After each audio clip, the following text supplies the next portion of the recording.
What's up? I just want to do a quick video about Savers and sourcing at Savers. Things that you'll want to know if you decide to go to Savers. Savers should be looked at as like a tool, like anything else. I would never recommend only sourcing at Savers. In fact, I would say Savers is probably one of my non-favorite places to go. But you can make money there. I took a trip to one of them today, and I wanted to go over a few things. So first of all, I source mainly books, so this video will be mainly about that.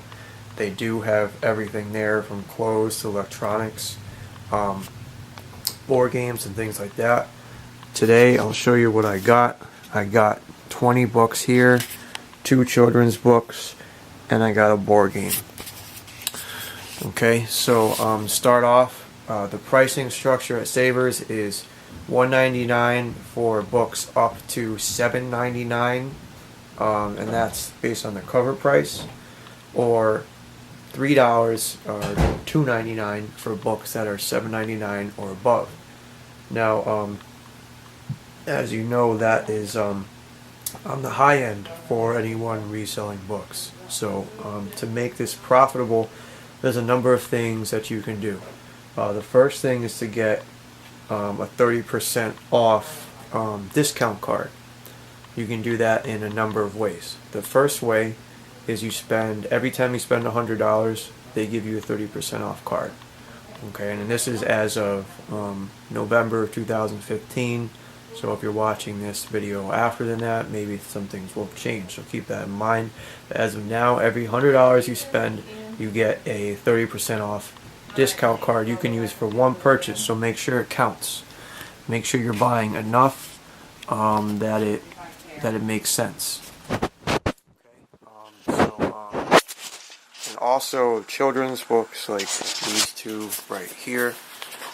Those 2 children's books were only $1, and so children's books is an area where you can make some money because the price isn't quite as high.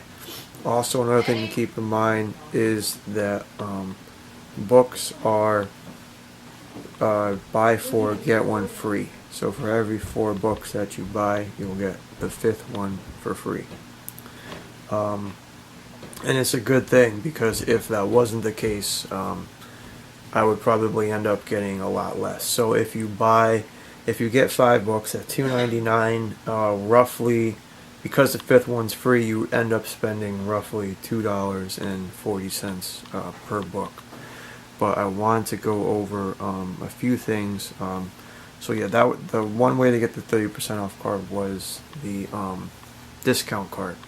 The second way to get 30% off is to donate. And for every 6 bags that you donate, you get a 30% off discount card. If you go to a lot of bag sales, things like that, you'll probably find you probably have a lot of reject books, things that you would normally donate or throw out anyway. So what I would recommend is to grab a bag, something small, like maybe like the size like this, like a grocery store plastic bag, and fill it with as many as you can. And what you'll find is, if you save these over time, you'll have a lot of bags full of rejects, and you can turn those into 30% off discount cards at Savers. And you know, it helps a lot, especially when you're paying what you're paying for the books. So keep that in mind. You should also be able to deduct them on your taxes. I'm not going to talk about that in any great detail. I'm not an accountant. I don't have any type of education to talk about that, but I'm pretty sure that you can deduct this on your taxes, and I plan to be doing so myself. So keep that in mind. But I want to show you the kind of books and items that I buy from Savers and why I picked each one up. So I'm going to go over at least 5 or 6, maybe a few more. And I'm going to show you why I picked it up and why it was worth it to me to pick up that item. So I'll go over first. this board game right here, what I picked up is I picked up Guess Who. Now, the reason why this was worth picking up is because it was $2.99 and it was Star Wars version. Okay, now probably because of the new movies coming out, the price maybe it went up. But in general, with board games, if they have like a famous character, or like, for instance, if this was Simpsons or Family Guy or anything like that, it would generally have value. So when I was at the store, I pulled out my scanner, I scanned the barcode, and it came up like this, so I picked it up. Now, generally, I try to stay under 200k rank in toys. I won't pick up used board games unless they're $20 or more, because it's just not worth it to me to go counting all the pieces and dealing with all that. So this happened to be start at $23, very good. This is an easy game to count the pieces. Everything was there, so I picked it up for $2.99. So that will make some money. Now, these two were children's books, and the first one you can see comes up with a rank of 391k, and FBA price starting at $15 acceptable. This book is at least very good, so I should be able to price it at 25 or higher. I might go for maybe around 30 or so, but for $1, this is an obvious buy, so that one's kind of a no-brainer. So we'll move on to the next one. This book is also a children's. I picked this one up as well for $1. This one may not be as obvious at first glance, but this one I picked up because this one is sellable as new. Okay, so that means no issues, pretty much visible issues whatsoever. So this one we can price close to that $17 mark, despite the fact that they're a penny book used. Because it's new, this book was worth picking up. And just to mention, if you're going to sell a book new, you really need to inspect that book very carefully and make sure it truly is a new book. So this book right here, you can see comes up $12 acceptable. Now, what you'll notice with these books, a common theme is that the merchant price is all higher than $4. Okay, so this starts at $7.59. Now that is the merchant price plus the shipping, the $3.99 shipping. Okay, and that's very important, because when you're spending $2 to $2.40 on a book, you don't want to take any chances that the scanner is giving you information that might not be accurate, or that it is accurate and that your situation changes by the time it gets to the warehouse. So if you see that merchant fulfilled price is $5 or above, it's a very good sign, and it's a recurring pattern that you'll see. With a rank of 149,000, I had no issue picking up this book. Moving on to this one right here. You can see, okay, didn't register that time. This book came up a new price of 17 FBA, and you can see once again, even though there's a ton of used offers, it seems to cap out at 255. If your FBA scan says 255 offers, I think that's a limitation in their coding, because I see that number a lot. 255 is right near 256, which is a multiple or an exponent of the number 2, which is used in a lot of programming languages. So I'm assuming that's why it kind of stops at 255. But this book most likely has more than 255 used offers, which is usually not a good thing. but with the FBA prices what they were, and the fact that it at least wasn't a penny book, combined with the fact that it has a 14,000 sales rank, made this book something that was worth picking up for me. And this book is actually like new condition, so that book I can sell for $10 or higher. With a low rank like that, it made it worth it to pick up.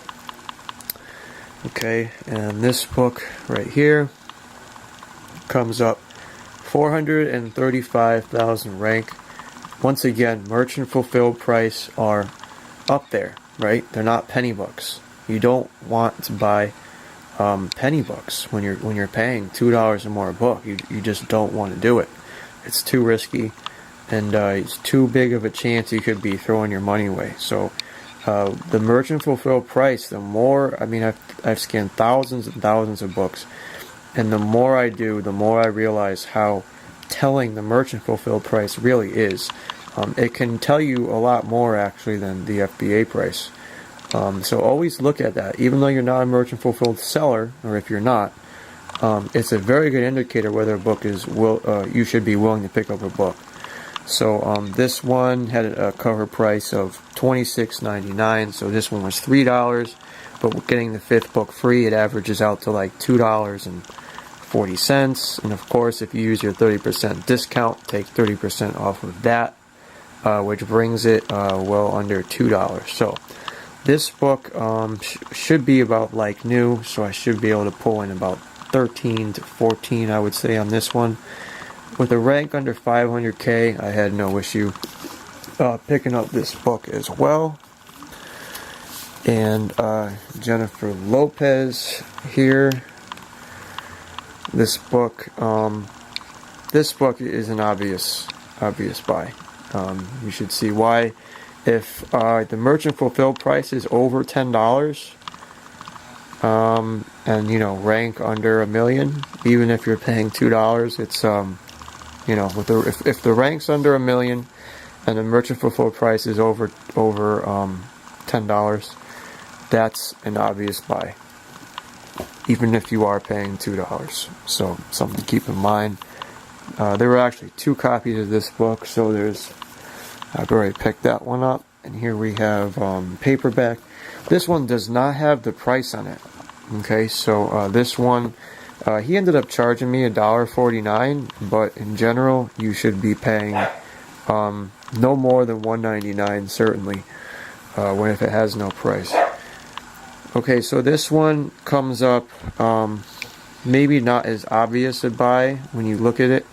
The reason I picked this up, the sales rank was under 500,000, which is very good, and you can tell right away there's only 17 used offers for this book. That makes this book relatively hard to find. There's not that many people selling this. Okay. Also, the condition of the book is very good at the worst. So this book I can probably sell for 15 or more. So that was worth picking up for me. Next we have French for Dummies, and the Dummies books, guys, are hit or miss. Okay, so I would say if you see them, scan them, because you never know. Some of them are worth it, some of them are terrible, and they're not worth picking up. Again, you can see, guys, it's a recurring pattern. Okay, all these books have higher merchant fulfilled prices. Nothing is a home run so far. Nothing of a huge dollar amount. There might be a few books here that are buried in here that are higher, but really these are just books that are low rank that I know I can flip in a reasonable time that I'm not going to be sitting on for 2 years or something. Books that are under a 500K rank should sell relatively quickly. Under 100K rank, certainly very fast, especially under 50. And if a book is under 10K rank, you can be rest assured that book will sell extremely fast. And you can also,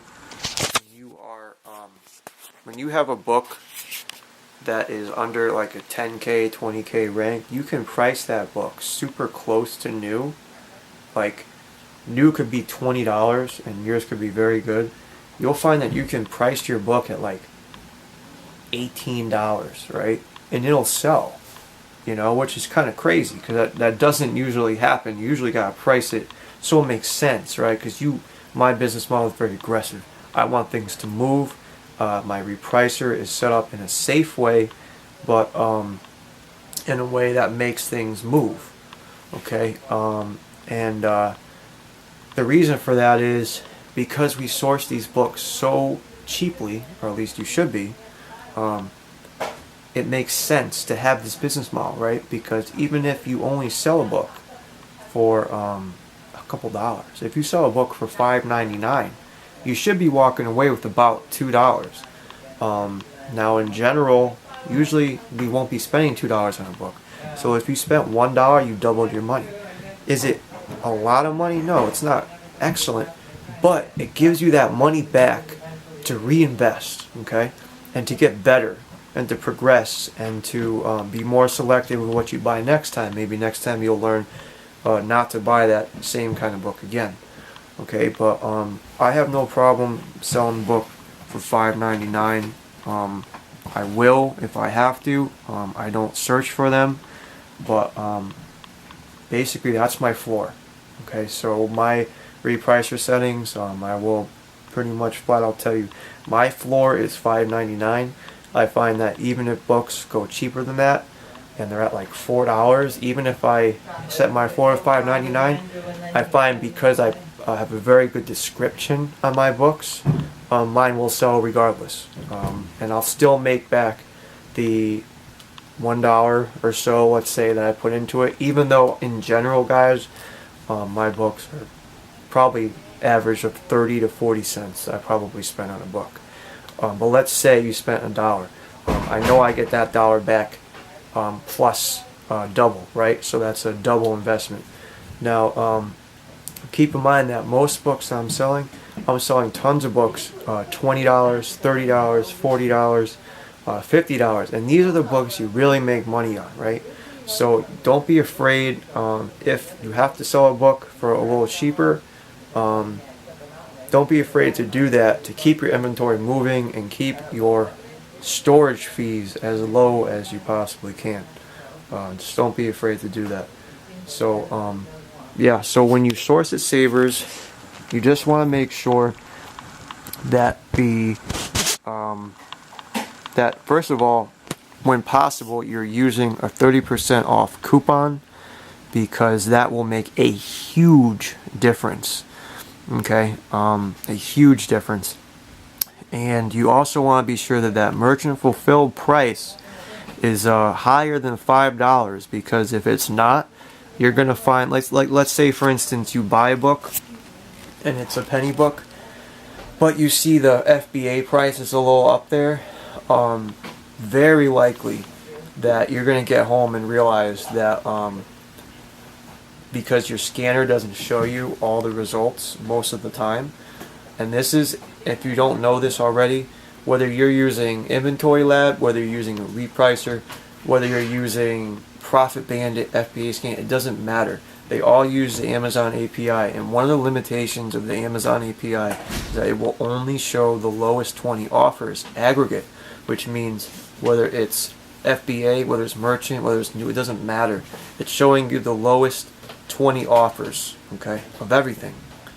So you need to be especially cautious of that if there's a lot of offers. If you see a book and it has 255 used offers, okay, and you're deciding whether or not you should buy it, if that's a penny book and you're spending more than a quarter or 50 cents on it, you don't know what that FBA price is going to be, because it's not going to give you that information unless you have an internet connection. Now, if you have an internet connection, you can click it if you're using FBA Scan, and it will go to that FBA price, and you can make a more informed decision.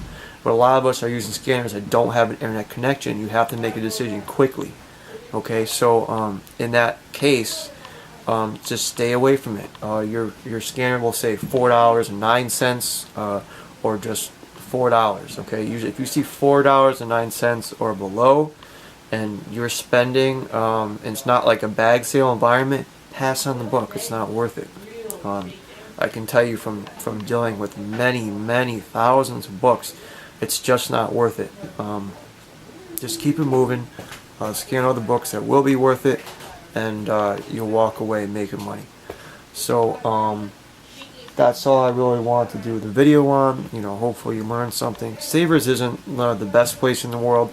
It should be considered an option that you can use if you want to.